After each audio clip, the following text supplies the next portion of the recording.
All right. Hey, good morning, folks. Looks like I need to fix my bits here real quick. Hold on.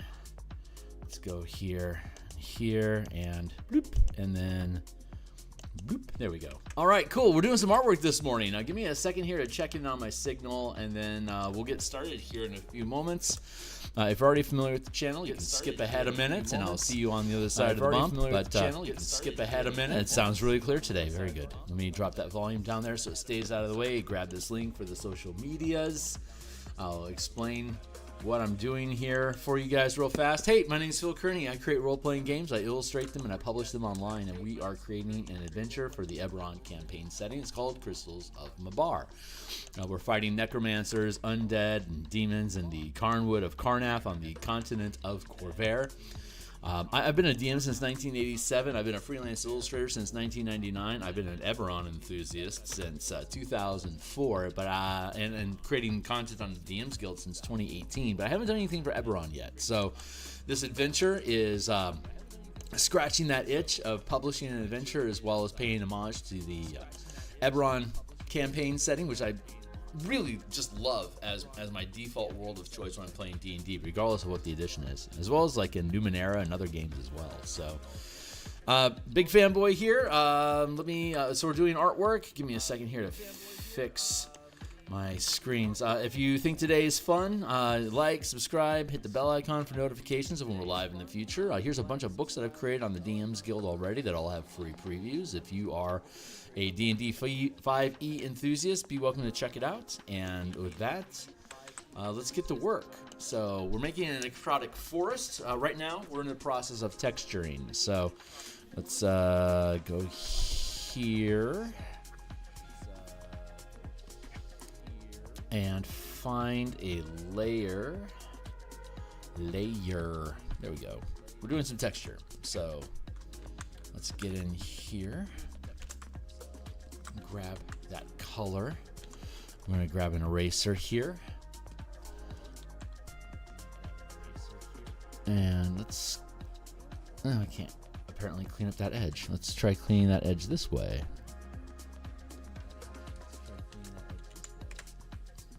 Let's try that again. Yeah, I'm just going to clean up the edges a little bit here.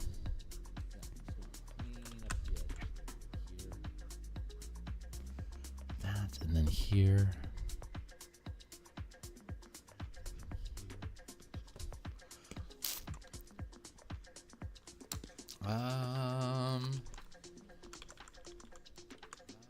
Yeah, let's do that. Whoa, wrong layer there, Kearney. Hold on. There we go. Now we can proceed with abandon.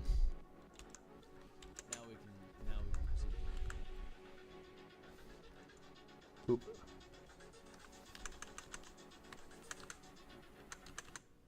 Let's try that one more time, shan't we? Push that. There we go. Now I know what I'm doing. Yeah.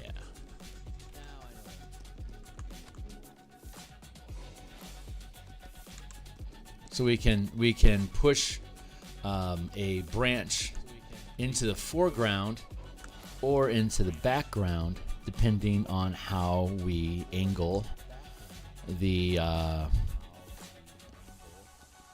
trunks. So like this has the actual trunk in front of the branch, and this one here we have the branch in front of the trunk. So this one goes forward while this one recedes. That is how perspective works. So we're just going to dot this stuff in here to layer it up, and then we push that one back, and we can push this one back.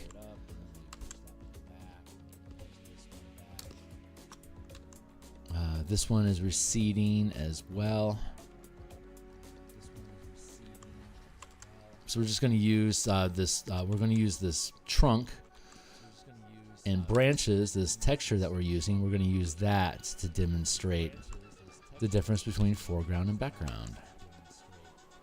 It'll be subtle, But once your eye picks up on it, it'll reinforce what direction things are looking. So it's a minuscule, but I think important step in the process. That is receding, that is receding, this is receding.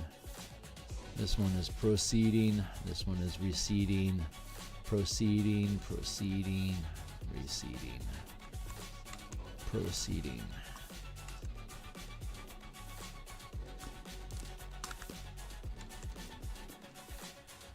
Receding, proceeding, receding, proceeding. There we go.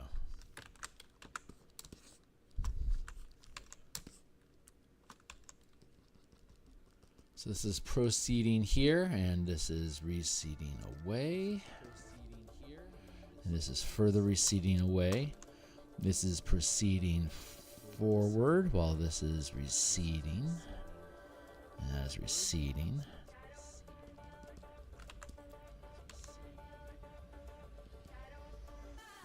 There we go. Texture's pretty easy. You just gotta put in the steps, you know?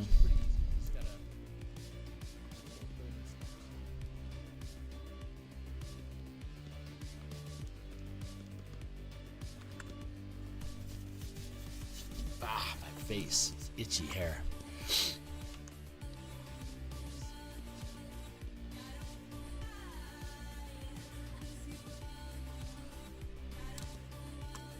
Yeah, this looks pretty good.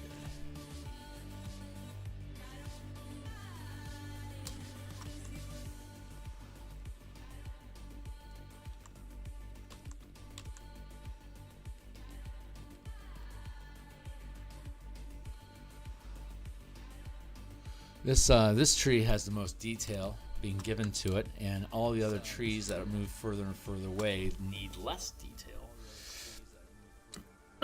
So we're going to take this to, let's take this one to 75%, and then we're going to start scratching away at some. We're going to flip it. I'm going to scratch away at some of this interior here, just to break it up a little bit.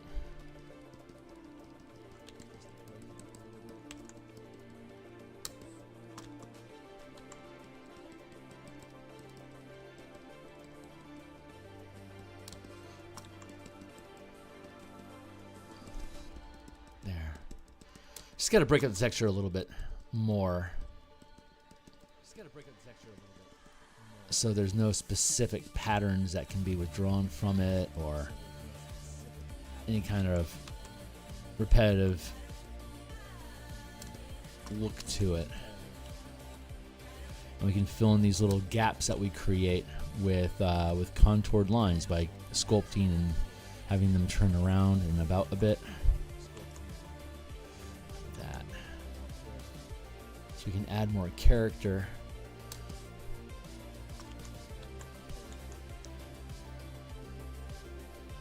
Like that. See, we can add these little masses and bumps here like that.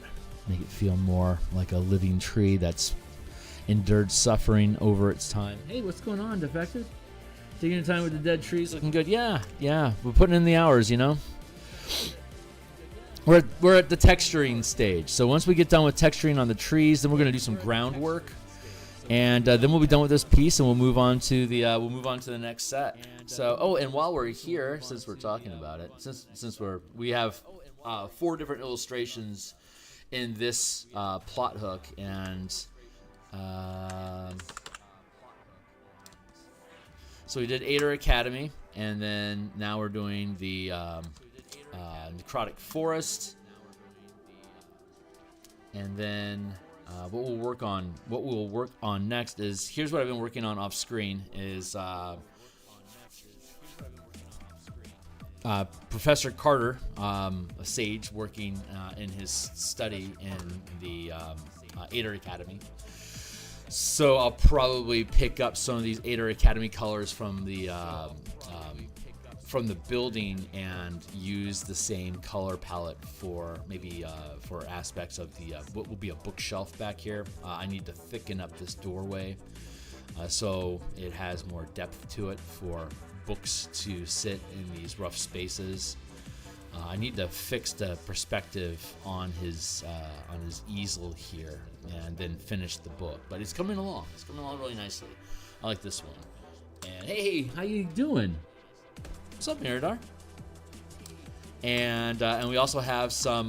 There's only 2 of them depicted here, but we're going to. The next thing that we'll be doing is replacing these 4 with like this is Armand, this is Juliet, but this obviously is not Lewis, this isn't Almond, this isn't Rio, and this isn't Saida. So I need to make new 4 additional sketches for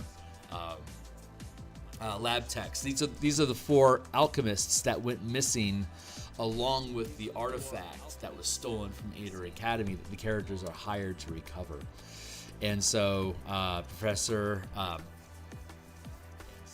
oh god, my face is just, the hair is just making my face itchy today. Don't know what's up with that. Yeah, Professor Carter, the 6 lab techs, and then on the next page, again, we have going into the necrotic forest, and then Aether Academy are the 4 unique illustrations. Well, I guess technically 9 unique illustrations that are associated with this particular plot hook. So as we're going through the plot hooks, we're adding in all the little illustrations, and we're using, since most of the front end of the book is technical information, and a vast majority of the visuals that are before the appendices is just technical art, like map chunks and diagrams and stuff that you need to make the adventure go. And then we've got an appendix of about 15 pages maybe of monsters. And we're using all of the monster tokens as the illustrations in the monsters, and maybe I'll visit that tomorrow. And then we have oddities, items and oddities, like the magic items and the different types of plants that grow in the manifest zone is like the next 4 pages. And then we get into a 20-page block of these alternate plot hooks and blending plot hooks and furthering the adventure, which is where a bulk of the descriptive illustrations are being dropped. Because as you can see, we have all these little nooks on the page here that we can fill with stuff. And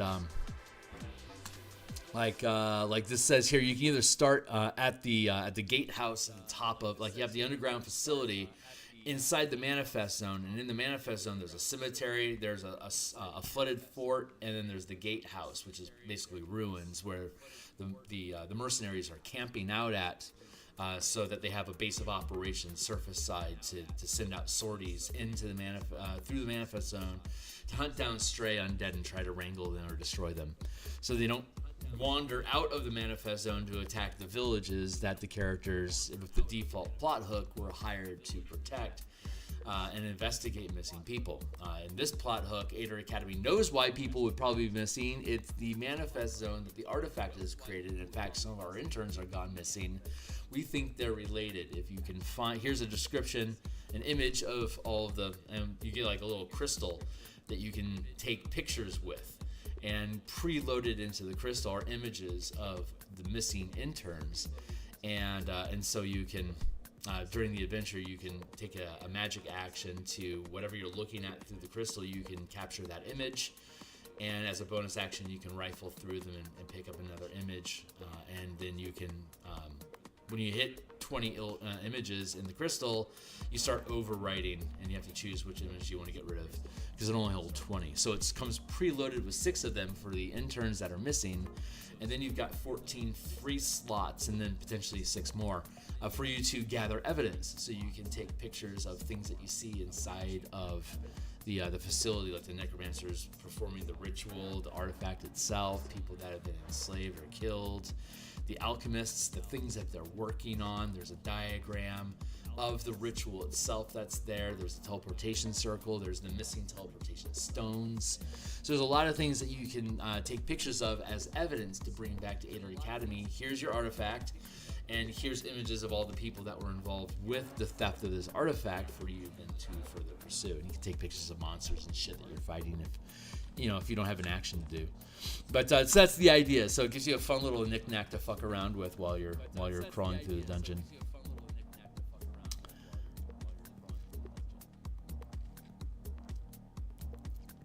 There's that, and here we go. This is the one that I want to work on next. Here. Same effect. We take the texture brush here and we just dust it on. This is an easy way for us to do bark on a tree. And again, this brush is in all of the. I have the brush set that I'm using to make this illustration and all the other illustrations in this book are on my Patreon, which is linked down below. And for now, it is. It's free to grab, and if you stick around and watch my stream and you know how to use Photoshop a little bit, then maybe the techniques that I use here with the brushes that I provided will help get you further on the path to wherever it is that you want to go. That.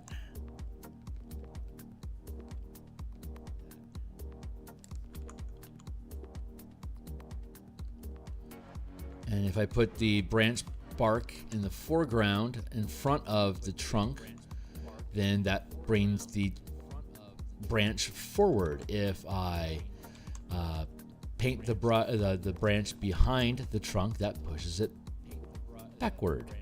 That's how perspective works. Receding, proceeding, easy peasy. Take this one down to probably 65%.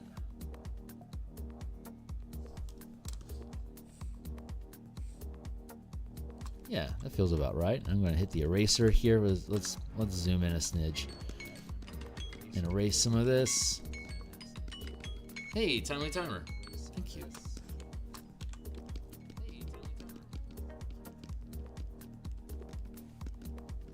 I have tomorrow off on vacation.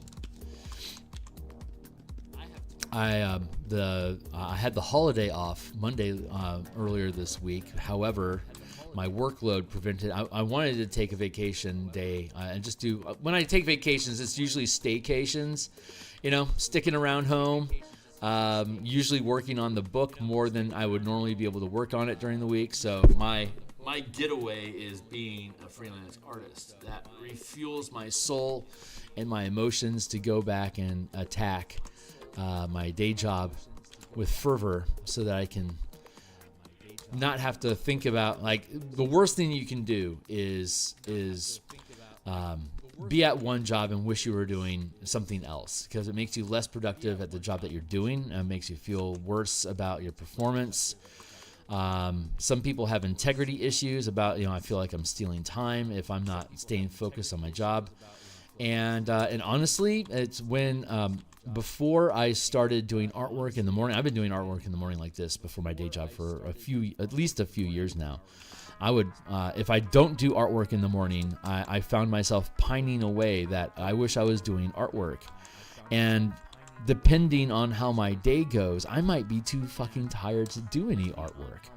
So it became really self-defeating. I want to do artwork. I'm not getting artwork done. I'm so angry at this job for mentally and emotionally exhausting me, so I can't do artwork. I'm going to flip the script and started doing artwork in the morning before I go into my day job. I start my day fulfilled and proud of who I am and the type of work that I do. And then when I show up to work, it's like, I'm here. I'm able to be here now because I was able to do the artwork I did when I woke up because of the work that I do here now. And I now get to remember what I did today and reflect on what I have done to excite me to work on the next thing while I'm staying true to my tasks. I'm not pining away for what I just did. I just did it. I'm proud of that, and I can reflect on what I had done. But that reflecting on things that you've done is so much easier than wishing you were doing something else. So that's just my own. What I've found works for me when trying to do a freelance gig hustle sort of thing while staying true to the day job work that I do. So I thought I'd share that with you guys. Cheers.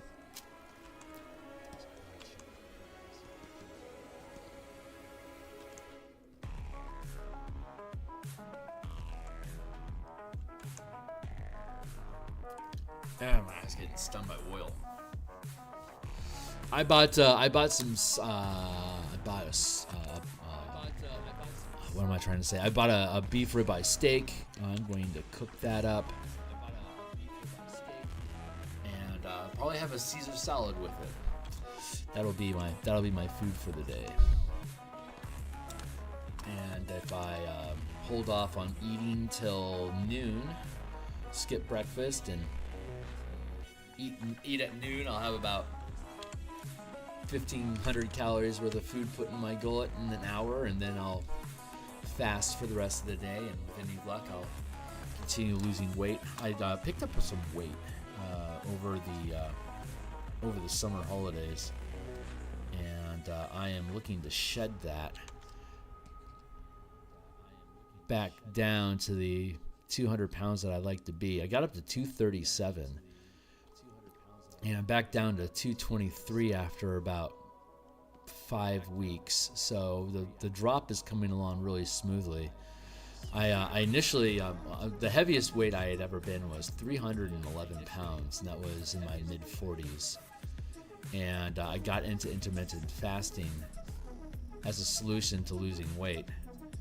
And so I've been bouncing around 200, like between 200 and 210 pounds for maybe about 3 or 4 years, and then I picked up some weight again recently. So I'm just burning. What ended up happening was hold on. What does that say? 80%. Let's take it up to 100%. I need to flesh out the branches a little bit better. I relaxed my principles in food management, so I started eating more junk food, occasionally having soda, and the natural consequence was that I ended up gaining 25 pounds over the course of a 2-year period of time, and like I need to rein that shit back in. So getting back into strict eating habits and pushing food back till noon, like a food window of like noon till 3 o'clock is plenty of time for me to casually graze at something. And as long as it's not just raw sugar, as long as it's like vegetables and meat, I will generally lose weight if I stay disciplined like that. So I am happy to be getting back into more disciplined food habits again.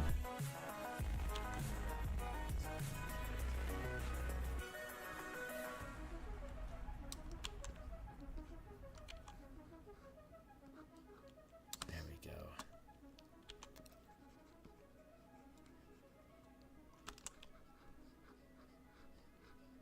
Let's thicken this up a smidge. I think that'll help. I'm gonna erase that.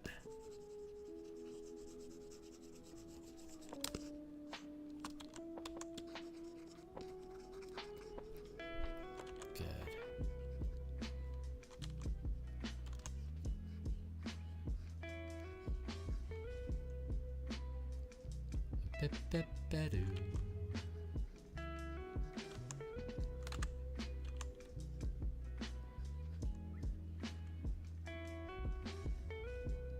I'm just being picky right now.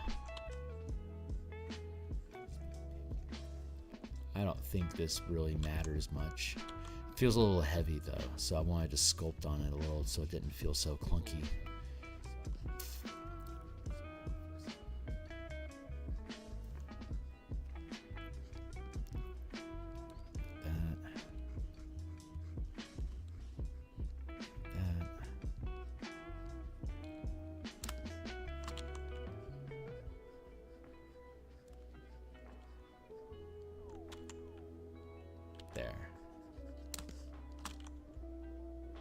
Thin that in.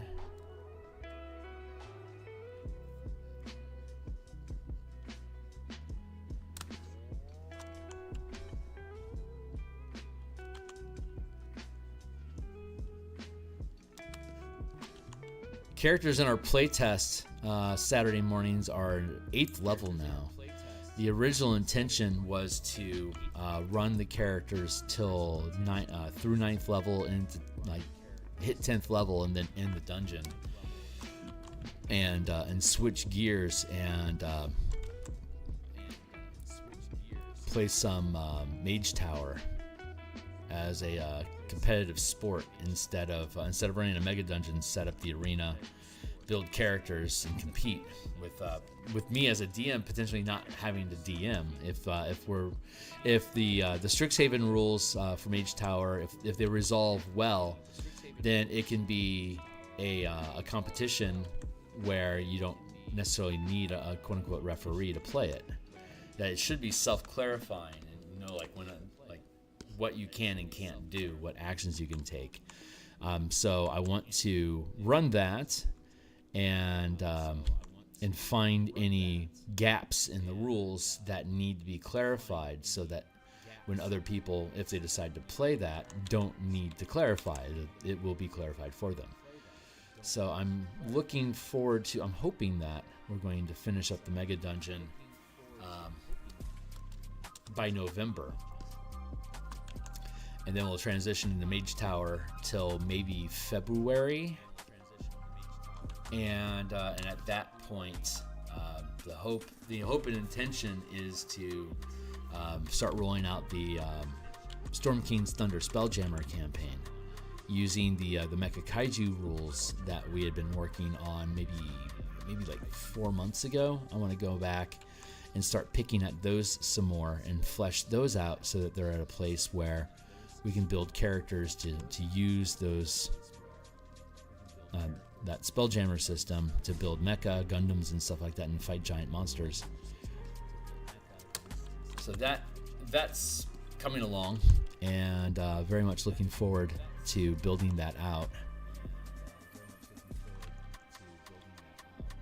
And once that's ready to go, we'll call that a Spelljammer Mecha Kaiju playtest, and it'll be a Bastion campaign. So it'll have episodic adventures. Basically, like the plan is like Monster of a Week sort of affair, where your Dwarven Citadel is patrolling and protecting a cluster of asteroid communities from giant space monsters, and in the process also be the main wagon caravan that takes goods and materials from one community to another to act as the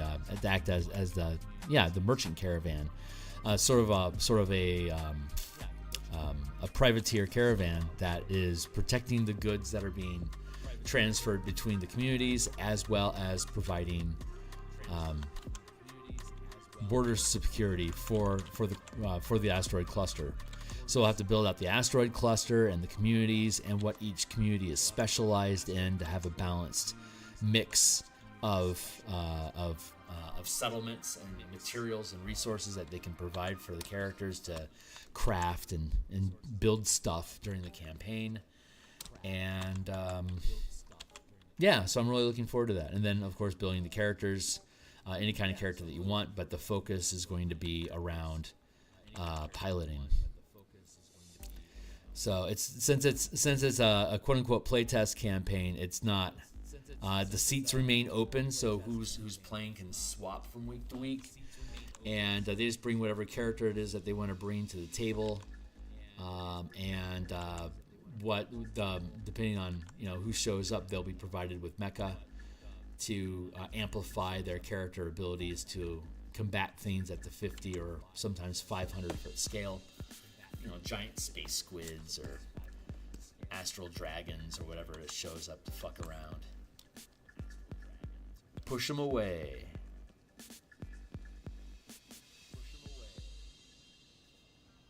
And I don't know how long I'm going to run that campaign for. It's just a proof of concept more than anything, and a chance to play around with the Bastion mechanics.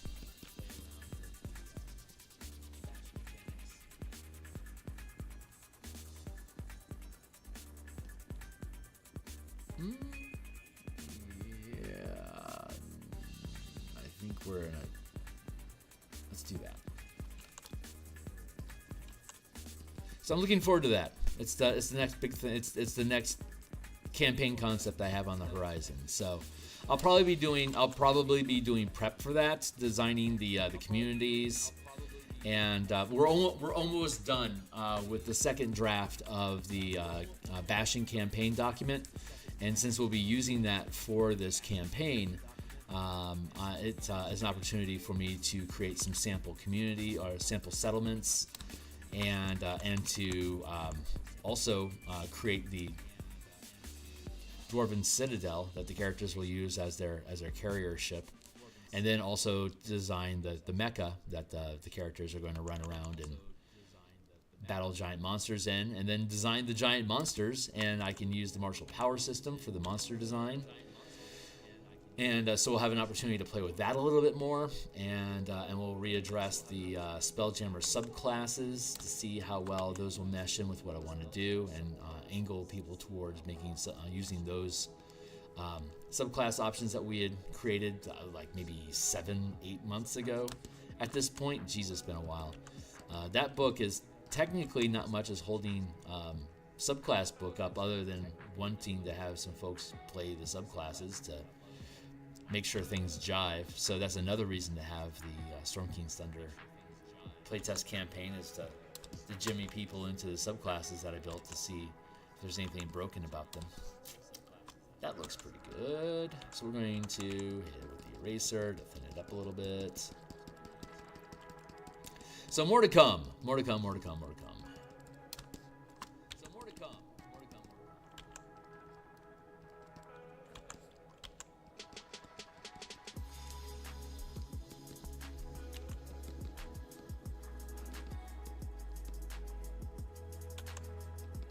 Scratch away at that.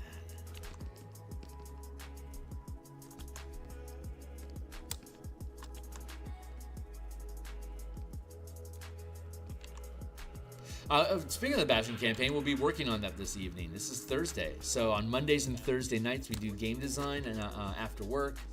On Tuesdays and Fridays I take a lunch break and do character design ideas. And so tomorrow we're going to complete the Dark Sun Unearthed Arcana review, and let's take this down to 80%.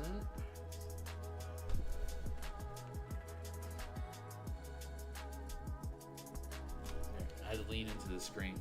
You lost sight of me there. And then this I want to bring down to like 60%.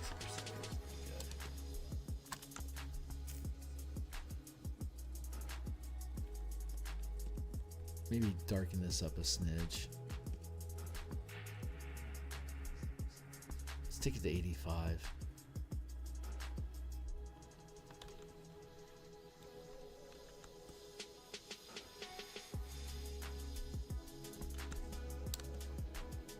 Cool. Let's look at scrub. There we go. Work on the next layer.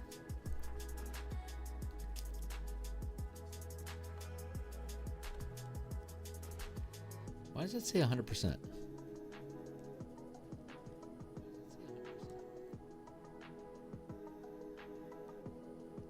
Because of that. That's why. Okay, right layer, right time, Critty. Okay, let's go here. Scrub, tree, in front of tree. There. Okay, cool. Texturing over here.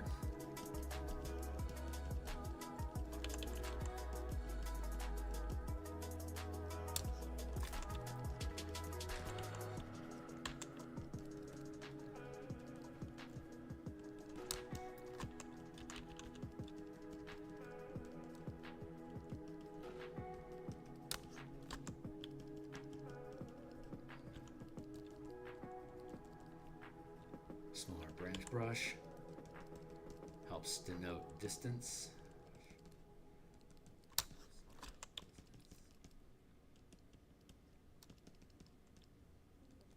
Like that. There we go.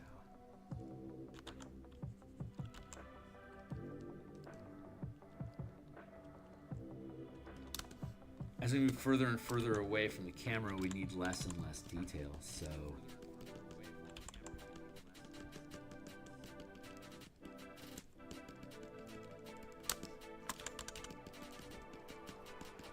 that's all I needed to do on that one.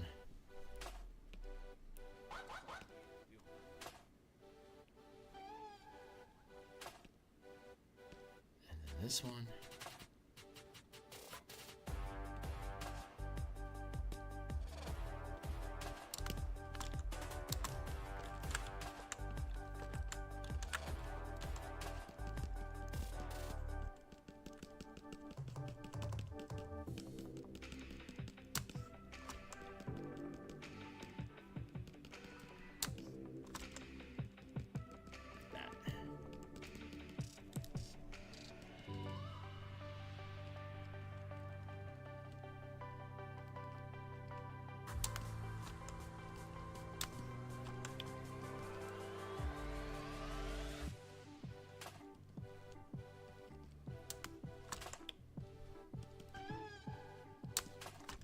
Almost done with the branches.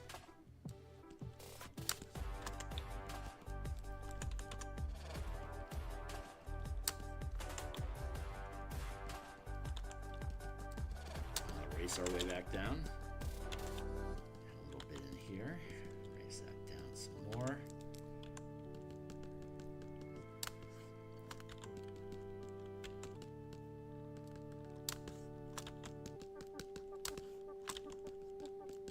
Easy peasy. Hey, thank you, Timer. Keep that going.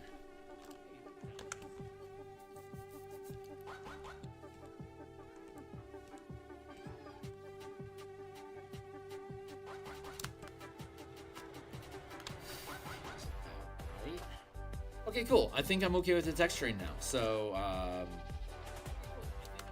I think that works out. Okay, cool. So let's see. What's the next thing that we want to work on? I think we just start working on ground stuff.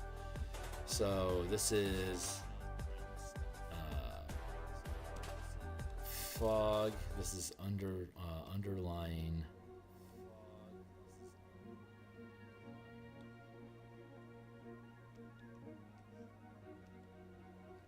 Foggy bit.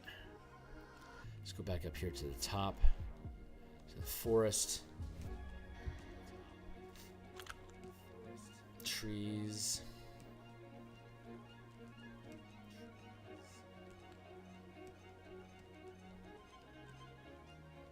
Let's see, how does this do?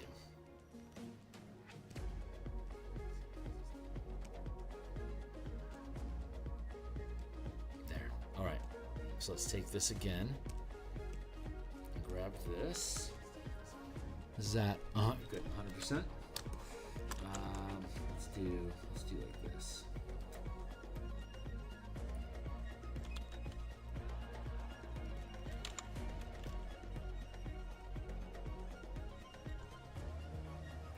So we have the trunks done, the branches done. Now we're going to start integrating the trees into the ground. We're doing some roots.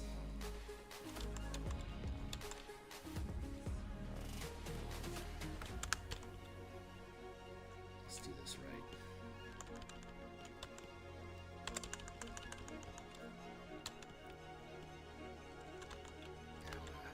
I actually want to switch to my guitar pick for the smudge brush. It pushes real good. I've got two smudge brushes. I've got the cloud brush, which is good at this,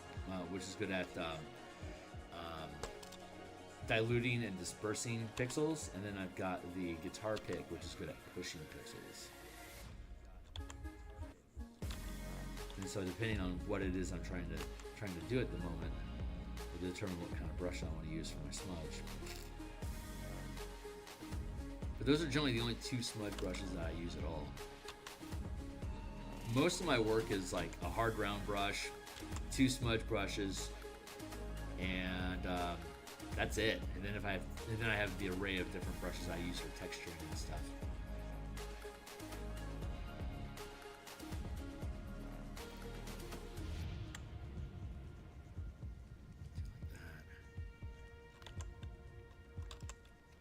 so the palette of actual brushes I use is very, very limited. I don't need a lot of fancy brushes to do most of the work that I do. Just hard round brush is good enough. But you don't want to be too reliant on brushes and shortcuts, because that robs you of the opportunity to develop your technique, where your style draws from. And again, your style is is your artistic coping for not being photorealistic. That's the only reason we have style at all. If everyone was capable of being like photo perfect of whatever it is that they're imagining in their mind, there wouldn't be anything such as a style, because you would just like, that's a pumpkin. It's exactly what a pumpkin looks like. It's literally a pumpkin. Like, there's no art that goes into it. It's our inability to precisely reproduce what it is that we're thinking of or looking at that makes it art, because we're adapting our lack of perfection with an aesthetic quality that your brain says, this isn't realistic, but it looks cool, so I'm going to give it a pass. And then you just accept it as art. Oh, that's a cool art style. That's really cool. That's dynamic, or whatever. Like, that's really moody. Like all that dynamism and moodiness and stuff is coping with the fact that I couldn't actually draw or paint what it is that I'm thinking of. This is my nearest approximation. So you lean into it, right? That's where your style comes from. You're coping with imperfection.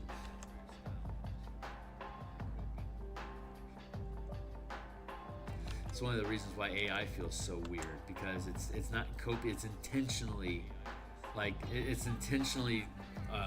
duplicating a style that the only reason the style developed was because the artist that created that style couldn't photo reproduce, but AI can photo reproduce. So I think it's strong. I think the strongest use of AI is in reproducing photorealism for things that don't exist, and leave the artistic interpretation of that to humans. I think that's ultimately where we're going to get to. AI for precision and humans for interpretation. I think that would be a good balance and healthiness. But we'll see what the world turns into.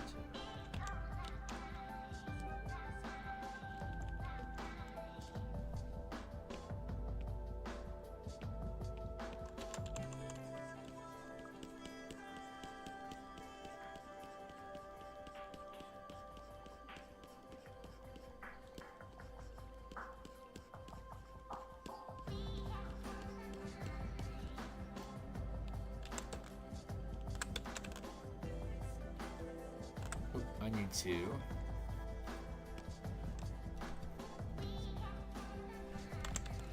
full.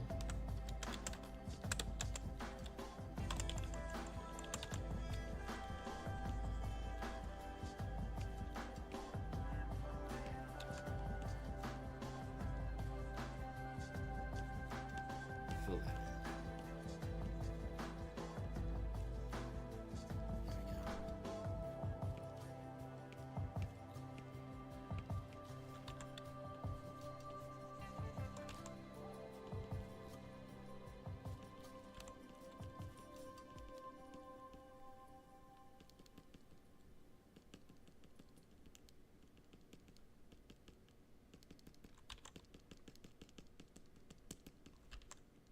Go.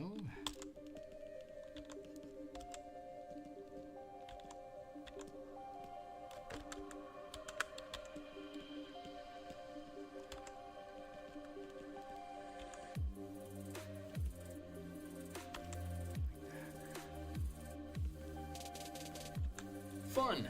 These things are just fun to do. Sorry, I don't have a really strong topic to ramble on right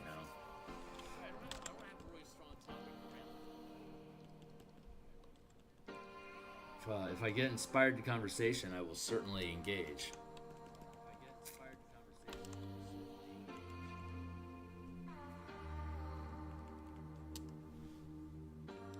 Let's drop this down.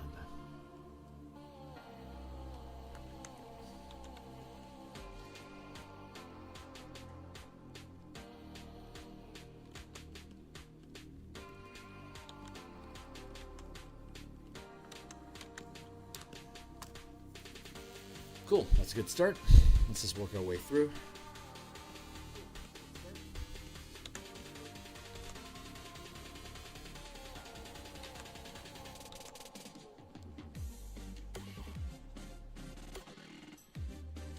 I gotta switch to the round brush.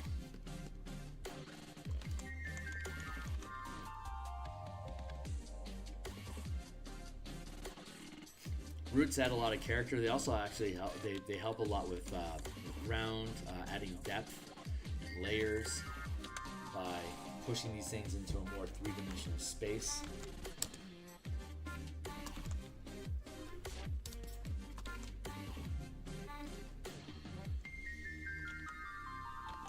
It also helps create some topography and the lay of the land and how it kind of rolls. We can then lean in, like as we start building up. Once we get the roots down, we'll be able to start continuing to build up foliage and like ground fog and puddles of necrotic gruff. But adding in these roots will help us get to that point.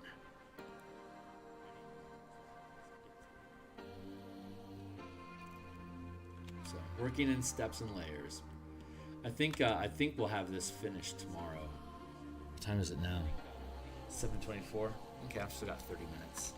So we should get through all the roots today, and then start adding in additional ground foliage and sludge, and then probably finish it up tomorrow, and work on the missing alchemist sketches, or mugshots, as it were.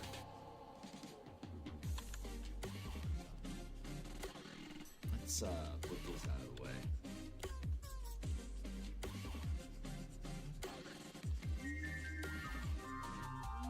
This filled in.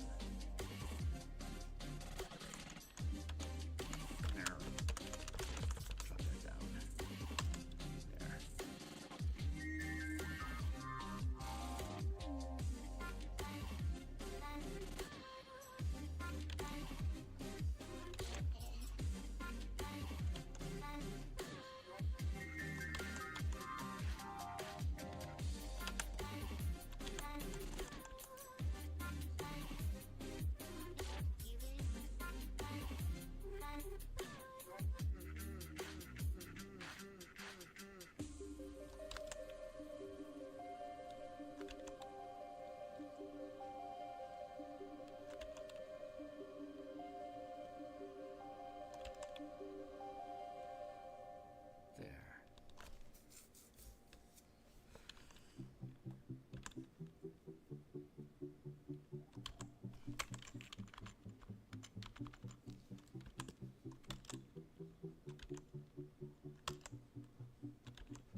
Yeah, that feels pretty good.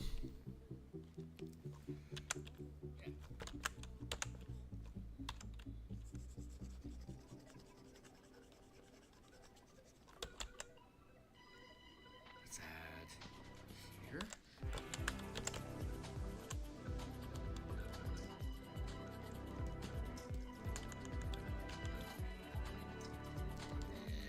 And the proper eraser.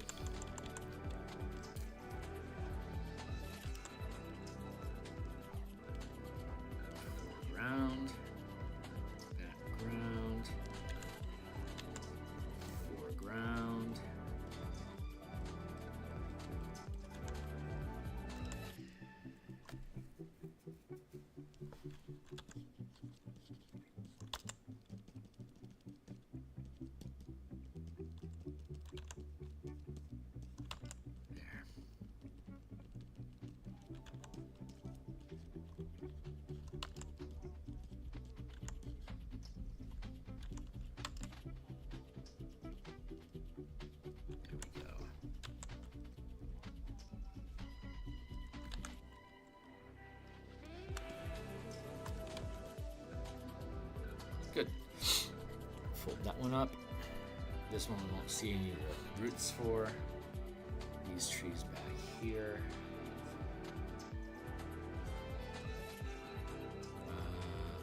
This one.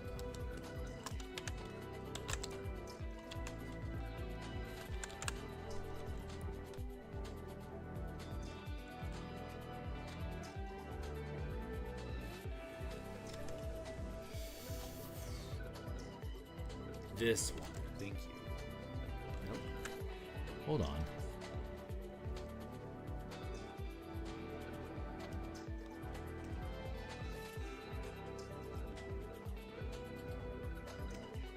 Oh, I'm on the wrong tree. No wonder. This one. Right.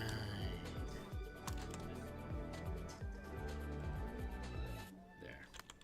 Now we're on task. Let's get the right brush. Bring that down.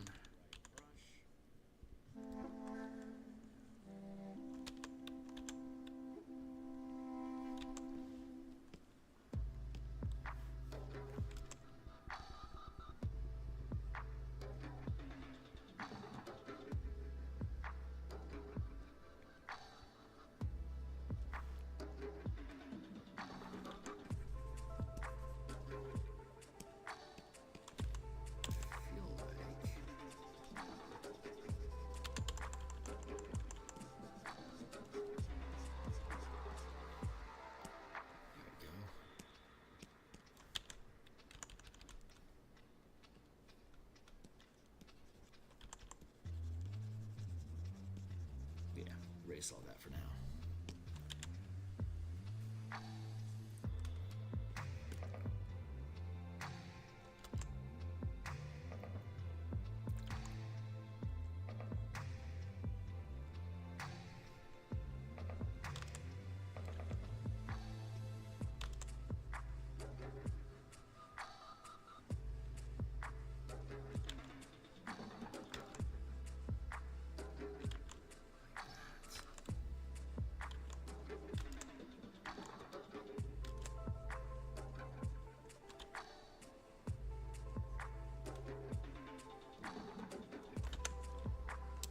Nice.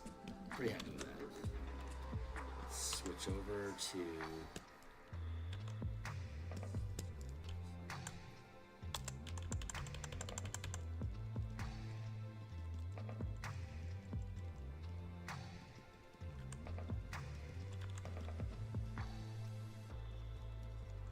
and the bark to the trunk. Roots. That's all that one needs. Just pick out a little more.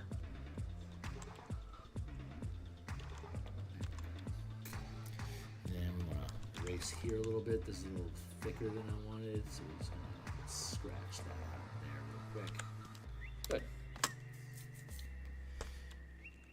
Now, next is this tree.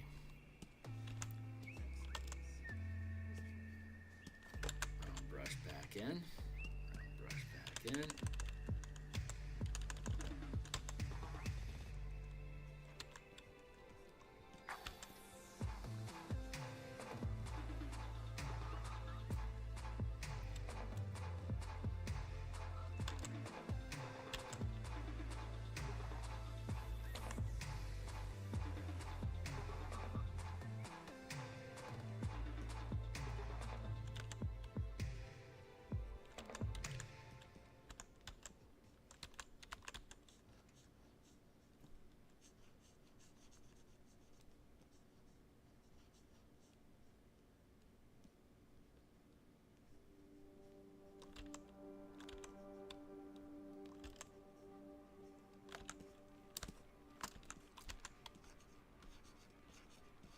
And I don't feel like I actually have to add any more bark to that one at all. So that one went by pretty quickly.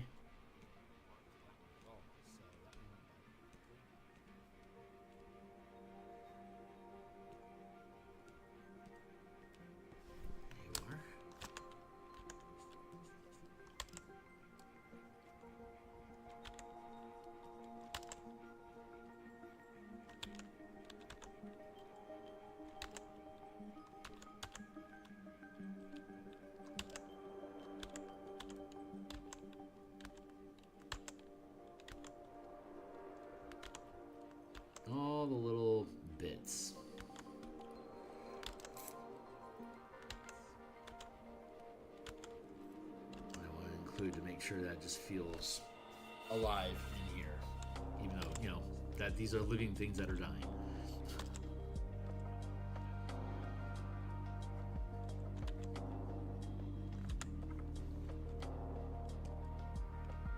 That should be the only one there.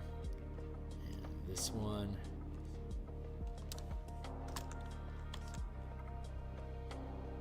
Don't require much.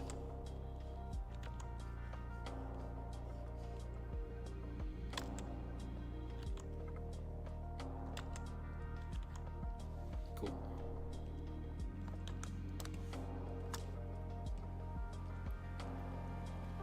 Here we go.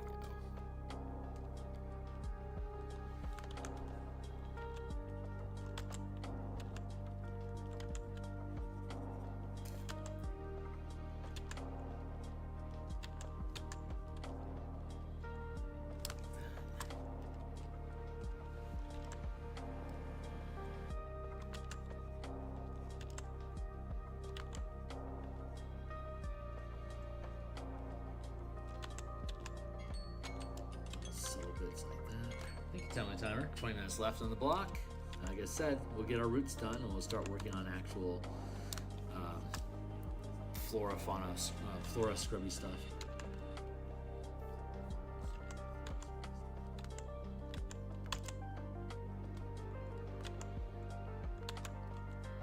We want all these roots in place to help underpin the structure.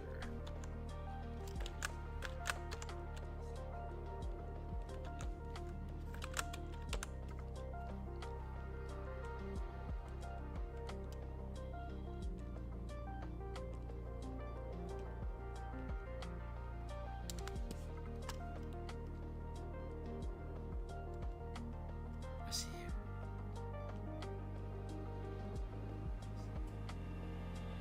I see you.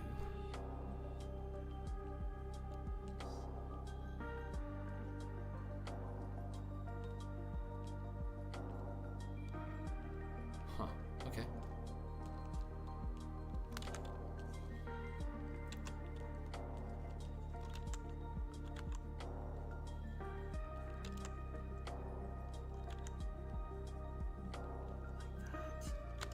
There we go.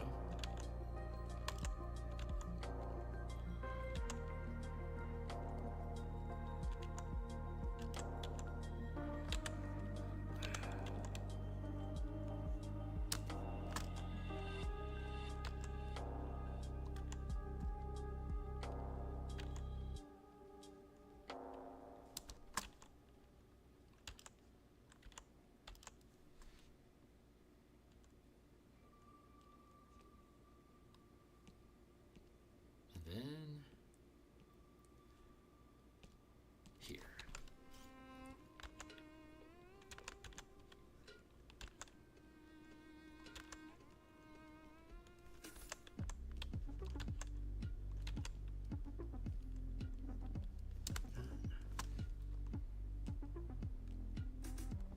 What's he got?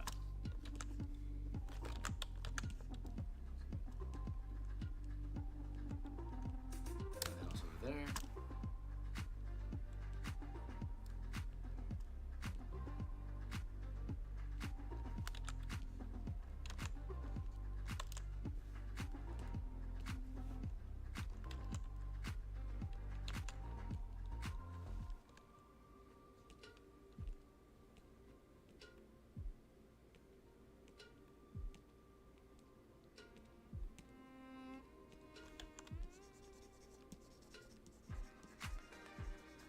There.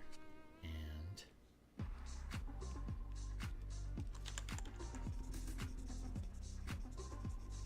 get rid of that.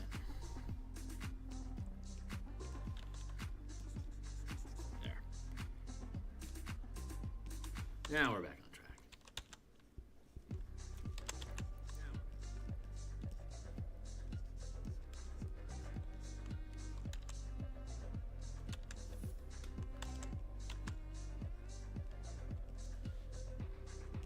All right, trunks are done. So now everybody has a place to stand in the forest. Next thing we're going to do is start working on the Yeah, on the foreground. So let's push our way back to the top of the page.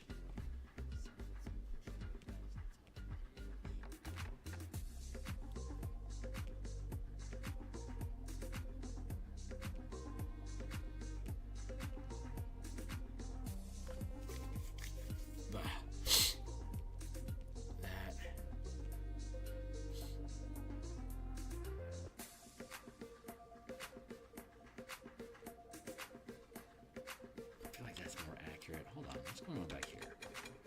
Lump. Okay, let's see. Oh, maybe that does need to be in front. No, not really. That's definitely behind. Flesh that out. Have this going on. This is our true cluster.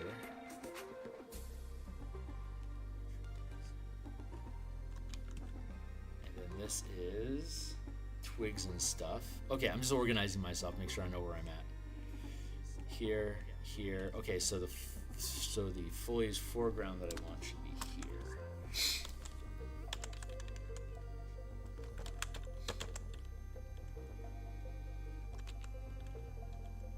I'm gonna do some more of this.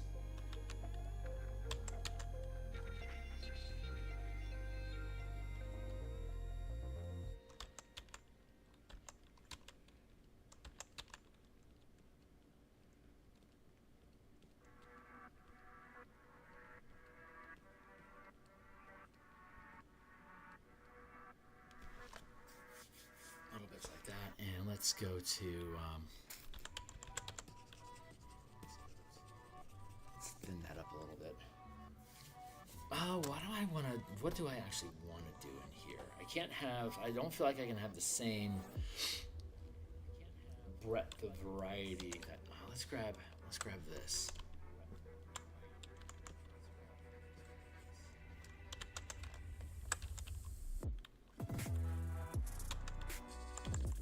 Let's blend these together.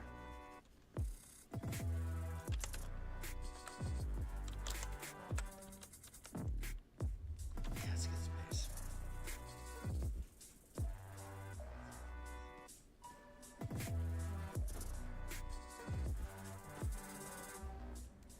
This is a job for the cloud brush because we're making mist. There we go.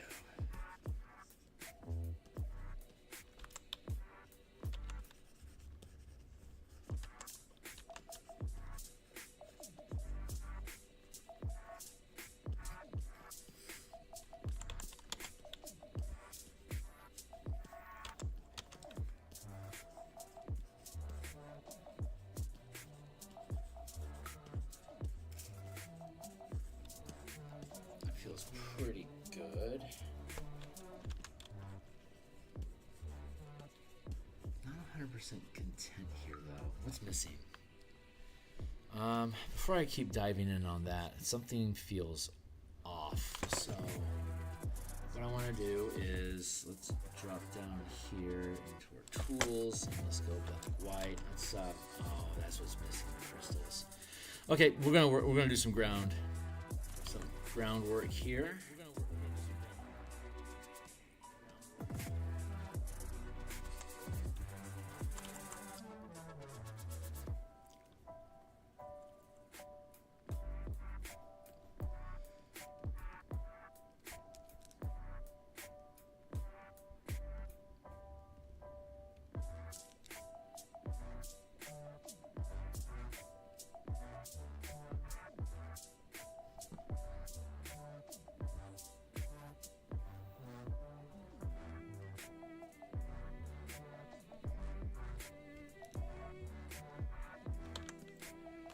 These are the crystals that we have growing throughout the manifest zone.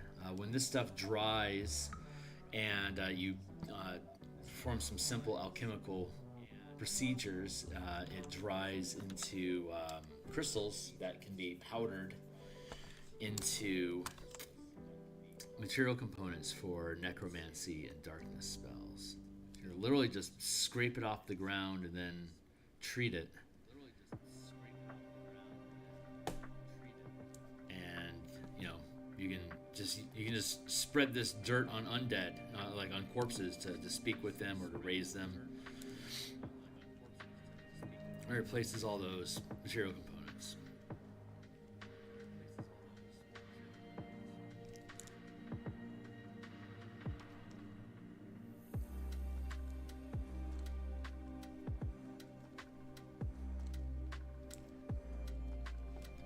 I'm just going to lay down some ground texture here. We're going to flatten it. Because it's all the same.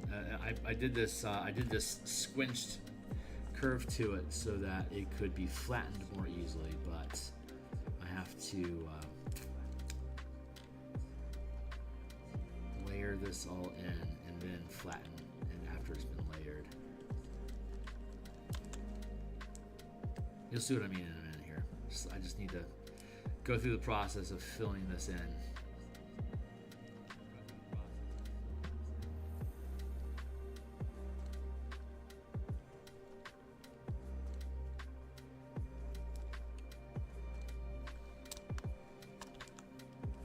Since this is closest to the camera, we'd actually be able to see some of this grit on the ground.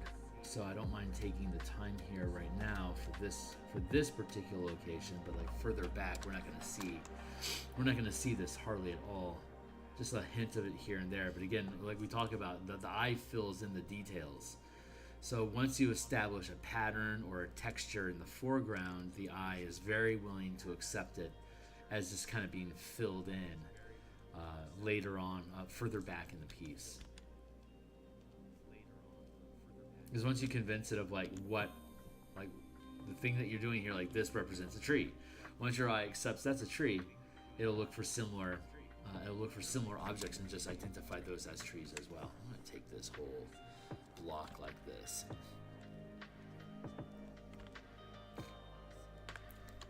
That's what we're going to be doing a lot of.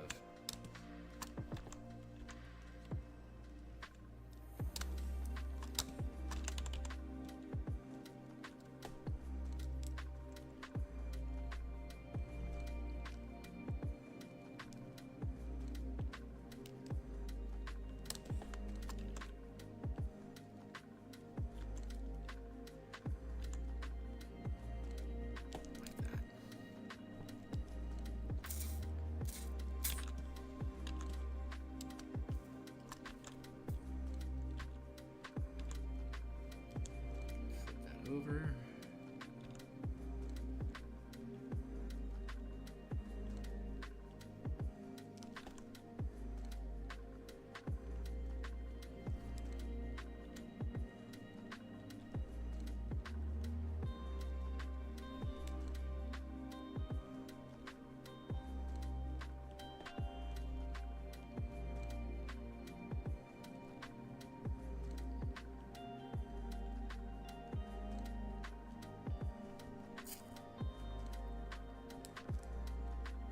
Too anxious, Kearney. It takes time. It takes time to fill it in. You're just basically stippling the entire fucking forest floor. Don't worry about it. No pressure.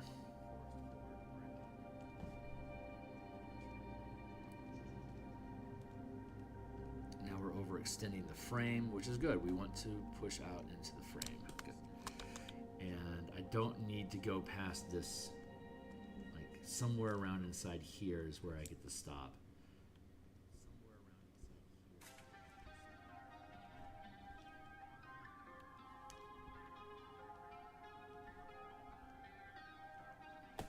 Somewhere around like that.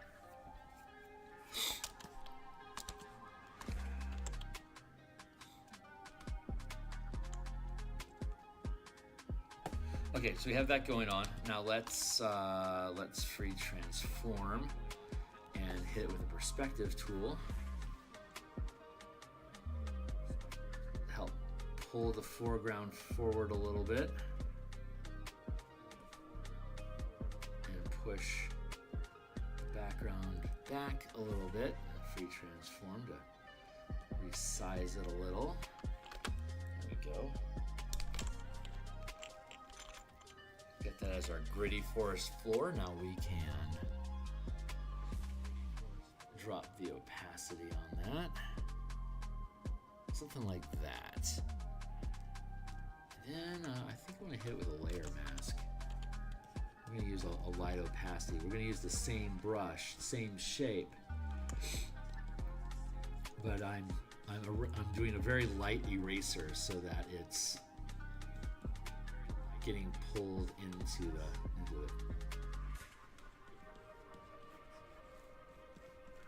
so it's not sitting on the piece, it gets sunk into the piece, if that makes any sense, by backing down on the on how dark.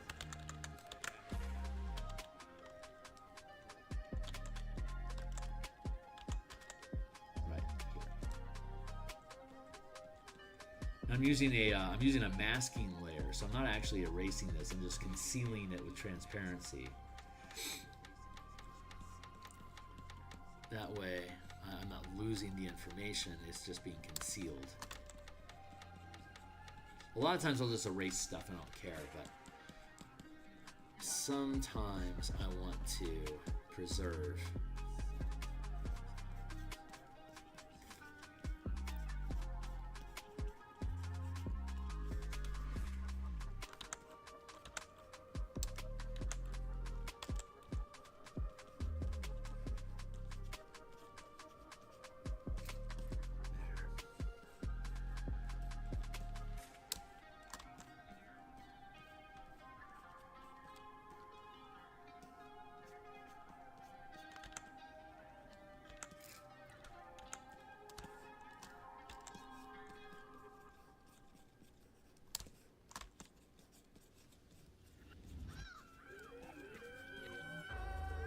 I don't want it too prominent. I want it to be subtle.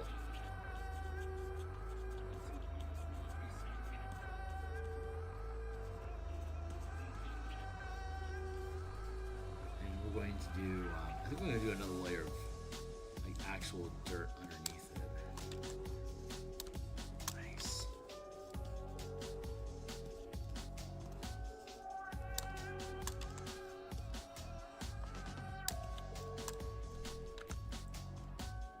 I like that. That feels really good.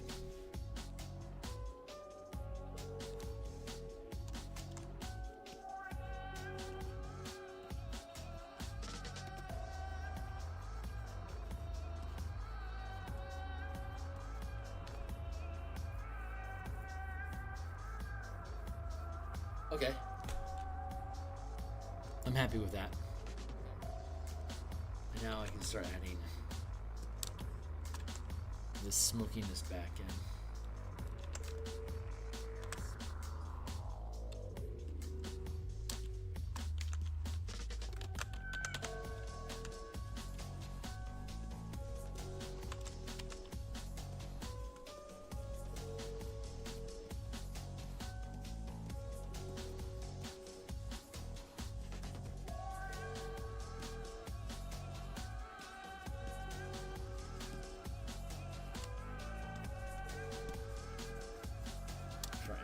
Just working it into the canvas.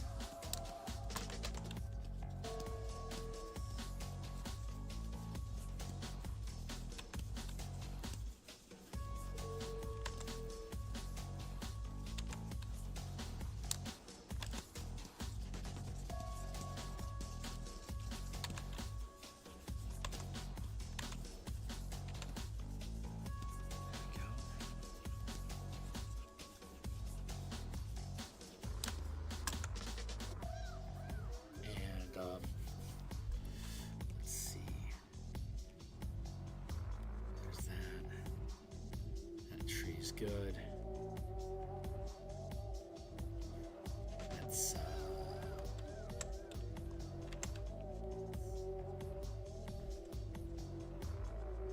grab some dark bit like that.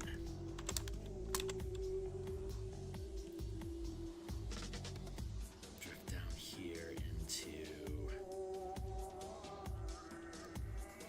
Let's grab this guy.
doing some scrub work, just adding in some texture, some line language. Nothing too intense. Just creating noise. That's all we want. Forest floors, just want noise. Thank you, Timer. Hey, what's up? So yeah, thanks. It's coming along pretty nicely. But that's about the end of today's session, unfortunately. So I'm gonna have to kick out of here in a few moments. So let's wind down a little bit. Like I mentioned earlier, I actually have tomorrow off on vacation, so I'm not limited to an hour and a half tomorrow morning. I suspect what will happen is I'll probably mess around with some of this foliage tonight. Just relaxation, downtime. This stuff is actually really meditative and relaxing to work on. So we're going to work on Bastion campaigns tonight. When I'm done with being on camera, I'll probably come back and work on some more of this ground scrub. And my intention is tomorrow morning to jump on and work on this for a few hours and finish it up. And then move on to the alchemists. Got 4 more alchemists that we need to do tokens for. So we're going to get that resolved. Drop down the eraser here so it's a low percentage.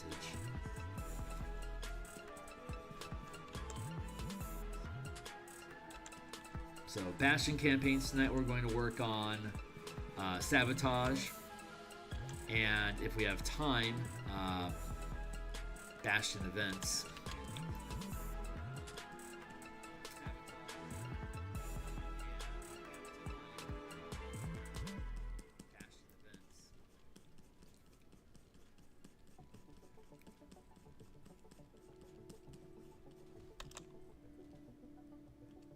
Hey, what's up? Like a heartbeat could be close by. Yeah, no kidding, right? It has a real old world motif to it.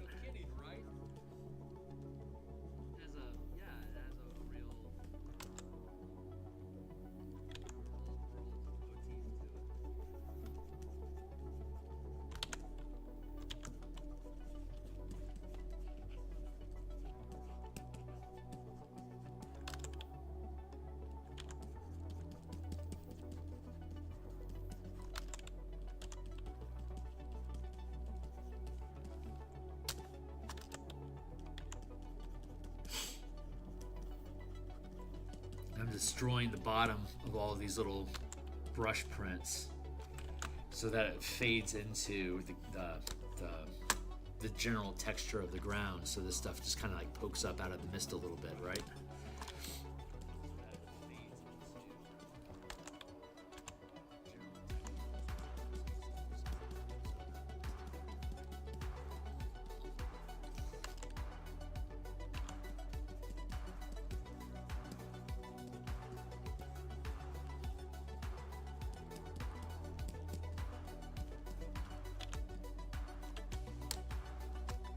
I don't care about any particular item in here. It's just noise. I'm just creating ground noise. That's how you can sell a forest floor, is by just having a variety of just clashing textures and shapes and little mounds and little nibs, all kind of competing for attention in that space, because that's literally what they're doing in the real world, right?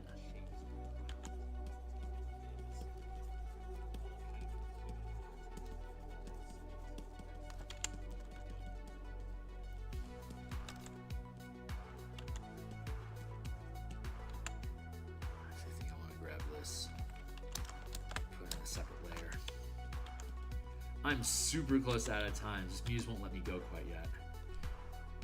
But yeah, I gotta bounce. So I'm going to go ahead and cut here for now. We'll be back tonight in about 10 and a half hours maybe. I'd like to be on by 6, but it might be 6:30. Seattle time, -8 UTC. That'll be in 10 and a half hours. 10 to 10 and a half hours we'll be back.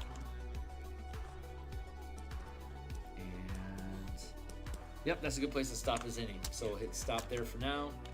And we'll just continue. We're just going to continue layering on material and then erasing away so it fades into the scrubbage in general. And once we establish the foreground here with a lot of texture and interest, we'll be able to back off and just have little pockets of it throughout the rest of the piece, like around the roots here and the roots here and the roots here. Roots are a good place to create contrast, and these giant open stretches inside of here can have very, very little hints of texture to help carry it from one tree to the next. But we're getting really, really close to done with this piece, so I'm really happy with it. We're going to end up doing some dross and fungus and like some little glowing patches of Alpina inside of here, but I'm really happy with where this is coming along. We'll finish this up. Tomorrow we'll probably start working on the character illustrations, and we're just going to keep pushing our way through the document. So thanks a lot for hanging out with me, guys. I will see everybody later on tonight, hopefully. Cheers.